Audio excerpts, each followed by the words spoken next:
Florence found Dougal in the garden. He was examining a strange machine. "Hello, Dougal," said Florence. "What's that you've got there?" "It's a diabolical liberty, that's what it is," declared Dougal. "I beg your pardon?" asked Florence. "Some bedraggled buffoon and his silent associate have dumped this piece of technology in my lap, so to speak. I ask you, I've a good mind to write to somebody important." "Do you know somebody important?" asked Florence. "Morning, all," said Brian. "Oh, evidently not," said Dougal, as he went back to fussing with the machine. "Oh, that looks interesting," said Brian. "What is it?" "That," said Dougal huffily, "is the pinnacle of precision engineering, the Savile Row suit of cybernetic success, the creme de la creme of creativity." "Ah. What is it?" repeated Brian. Dougal looked from Brian to the machine, and then back again. "I'll have you know that it is a great honour to have been asked to operate it," he said proudly. "Oh, well, say no more," said Brian, in a tone of voice that suggested he had a great deal more to say. Just then, Ermintrude arrived. She didn't have to be here, but I want to do the voice. "Hello, darlings," said Ermintrude. "Oh dear, that's all we needed," exclaimed Dougal. "The brainiest bovine to ever put on a blue hat." "Have I come at a bad time?" asked Ermintrude. "No, not at all," replied Brian. "You're about to witness the master at work." Dougal pretended not to hear him. "At work doing what?" asked Ermintrude. "I'm not sure we've established that yet," observed Florence. "He seems to be having some difficulty turning it on." Zebedee arrived. "As I understand it," he said, "you just press the red button and wait for the printout." "Yes, thank you, Professor Einstein. And would you mind telling me which button is the red one?" "That's right," said Brian. "Dogs are colourblind, so how's he supposed to tell?" "I hate to be pedantic," said Florence, "but there is only one button." Everyone looked at Dougal. Dougal tried his hardest not to look at them. "I'll have you know," said Dougal, that is a fallacy." "Ooh, steady on," said Brian. "You haven't even seen the printout yet." Dougal retrieved the printout. "What does it say?" asked Florence. Dougal looked like he was about to be sick. Torchy the battery boy. Torchy's birthday," he announced, to no one in particular. Ermintrude, Brian and Zebedee promptly made their excuses and then left. Dougal stared at the printout, as if willing it to become something else. "Some people just don't appreciate culture," he said haughtily, before he too made a hasty departure in the opposite direction. "Oh dear," said Florence. "And it had promised to be such a lovely day too."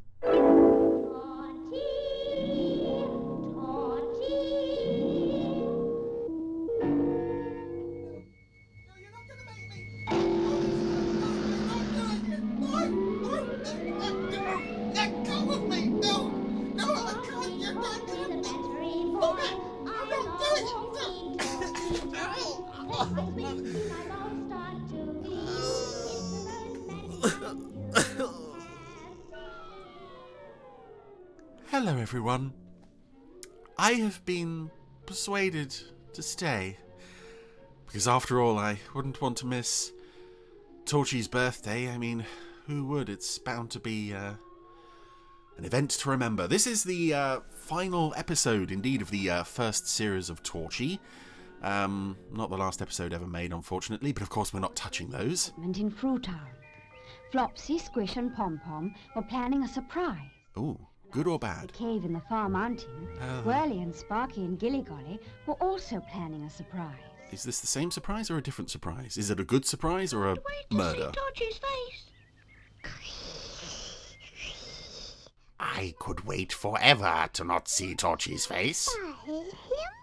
Let's go and ask King Dithers. Oh yeah, that'll work. King Dithers, well-known decisive man of action. It's wonderful. It'll be the best surprise we've ever had on Topsy-Turvy Land. I do hope that everyone is not talking about the same thing. That would be a lovely twist. Can you do for me? Can I do for you? We wanted to know what you were going to get Torchy, Your Majesty. Oh, there's that donkey again. That's Daffy the donkey, isn't it? Last seen attempting to drown Bad Boy Bogey. It's Torchy's birthday. The puppet seems to have deteriorated since we last saw him. Gracious. Is he going to have a party? Of course he is. Wait. Torchy has a birthday. Torchy was not born as such. Torchy was created, was dragged into the world by an insane elderly man. Whirly, go to Fruitown and find... I question the idea that Torchy was born. I'm going to give it to him. Abominations are not born, they are created. All the toys are talking to each other today, and none of them are talking to me. Oh, good, you finally got the message. Secret, and they're not going to tell me what it is. Oh, diddums. Why, that sounds like Whirly the humming top. Hello, Torchy. I've just spun here to see you. To say that we don't want you around and we're having lots of fun without you. All the toys are busy with a secret, and they won't tell me what it is. Oh, really? Well, don't you worry your head about it, Torchy. Speaking of heads, Whirly, that is his name, isn't it? Oh, I can't keep track of these creatures. It almost looks to me like Whirly's head is possibly a human head that's been grafted onto that spinning top.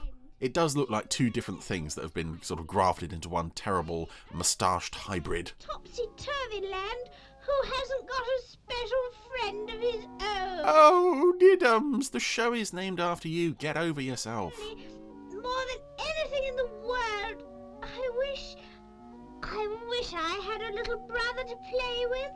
Is that what you wish? Yes, it is. I'll inform Satan.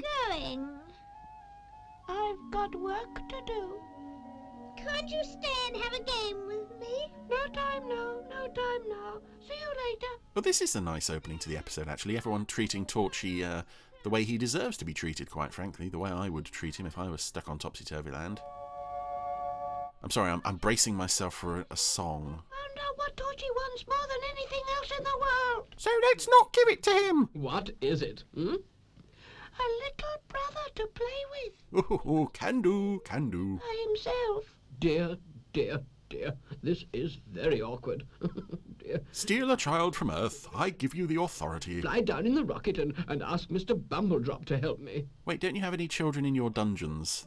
Any of the multiple children you've abducted from Earth that could serve this function? Yes. I am clever, aren't I? You'll have to call me King Clever. Quickly, let's go out to the rocket at once. Well, I like that Torchy isn't so much the focus. I like that, actually, that we're getting a lot of the other characters showing up this week. That we want a brother for Torchy. Unfortunately, as there's still about half of them I haven't actually seen the introductions of. You've forgotten something very important. Like this, big-beaked fellow here. On Topsy-Turvy Land, all the animals can talk and all the toys can walk. But when you get down to Earth, you'll just be a stuffed toy. Oh, good. What a shame. Gracious. Let's scrap the whole birthday party thing, then. Whatever can we do now? We require a living creature with a soul. And that is Pom-Pom. Ah, we have one. Pom-Pom won't be able to talk either. Yeah, but she is alive. But she can bark, and I'm sure she'll be able to tell Mr. Bumbledrop what I want. Couldn't you just stick a note in the rocket? And I'll go and get Pom-Pom. Saying the annoying little squirt wants a friend. Please cook up another unholy abomination, toot sweet. Meanwhile, Pom-Pom Flopsy, I want to talk to you first, Pom-Pom. has put some sort of bonnet on her What do hair. you want? Whirly whispered in Pom-Pom's ear. She's got a lot of strings, Pom-Pom. Excitement. Very visible, but then it is quite nice when you see the ears lifting the way they do. I'll go down to Earth right away. Oh, that's nice of... Aww. Fancy a pool poodle flying a rocket. Okay, this whole episode is worth it just to see Pom-Pom at the controls of the rocket. Look at the stars flashing by. I'll soon be down to Earth. Yep. A poodle flying a rocket, that's, Bumbledrop be surprised to see me. well, at the moment she's like more competent than about 75% of the world's space patrol. No crashes, no explosions, no sudden fires, no space monkeys. Pom-Pom, come in. Ah, now we're in Bumbledrop's bedroom. A den of iniquity if ever there was one. Oh, Why, how splendiferous. I sleep with my eyes open, by the way. Have you brought Torchy with you? Oh, good. Oh, what a pity. Yes, come up onto my bed and lie next to me. Of course, this is where we found the characters in the very first episode. They were curled up in bed Will together. you? Huh? What do you want? Huh? Oh. Well, why do you want me to go into the sitting room? Huh? Have you got something there to show me? Or is there something else I can plant my bottom on and just fall asleep? I'd better do as you say, or you won't let me sleep. That's why I married you, after all. Oh, they have the same painting in the front room as Bumbledrop does in his bedroom. So, Pom-Pom is barking at,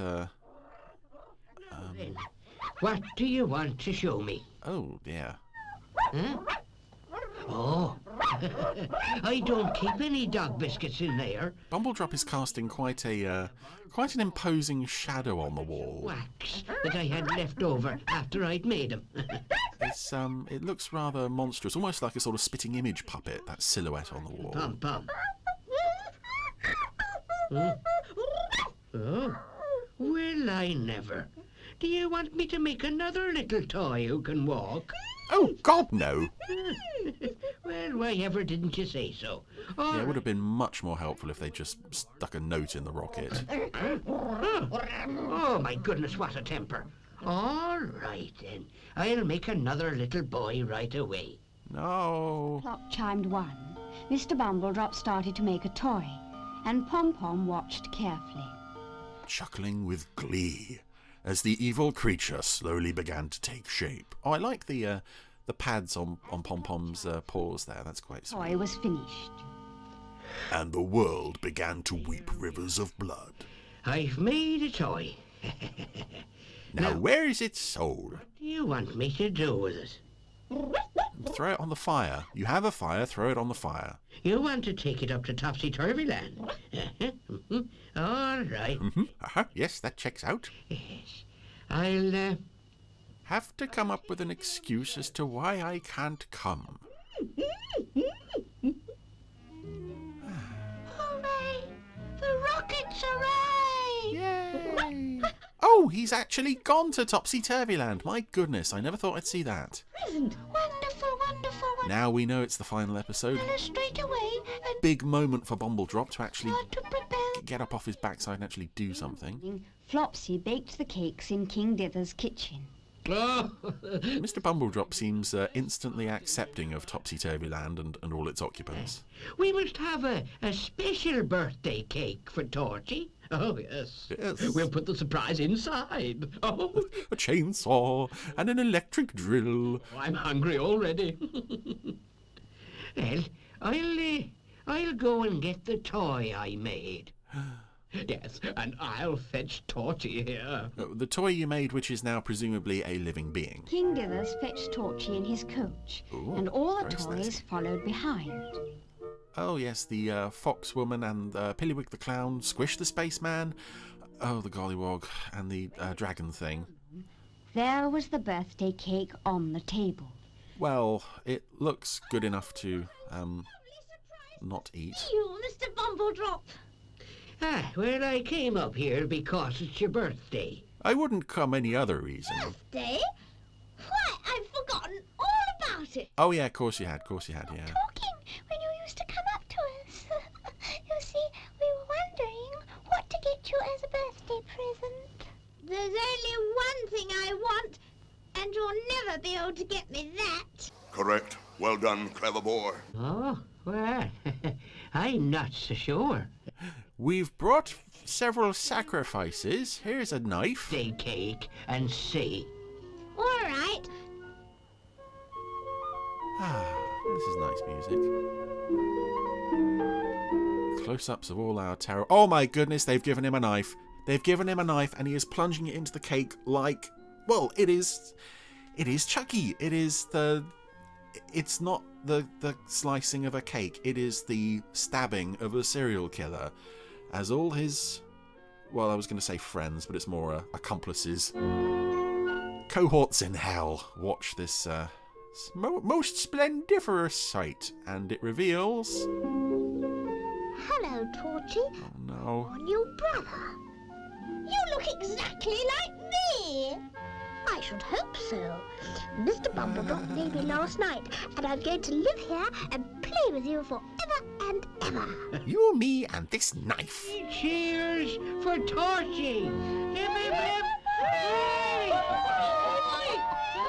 Yeah, 3 cheers for Torchy and his new pet mini-me. Oh, everyone's getting a close-up. Oh dear. Well, that was, yeah, well, you know, as Torchy episodes go, I suspect that was one of the better ones. Admittedly, it's a very low bar to achieve. I think the fact that Torchy wasn't in it all that much kind of helped, but oh my goodness, it just brings up so many of those unsettling questions around this show regarding the toys and souls, and the fact that Torchy ultimately ends up with a mini-me clone of himself. That was the one thing he wanted more than anything in the world, was another one of himself to be his friend forever and ever. Very disturbing. I gather that the Series 2 episodes kind of fit in around the existing Series 1 episodes, so whatever way you look at it, this is the series finale. I don't believe the mini-me Torchy ever appeared again after that, which is probably quite a good thing for all concerned. We don't want to really know what those two got up together for the rest of their eternity on Topsy Turvy Land. Oh dear.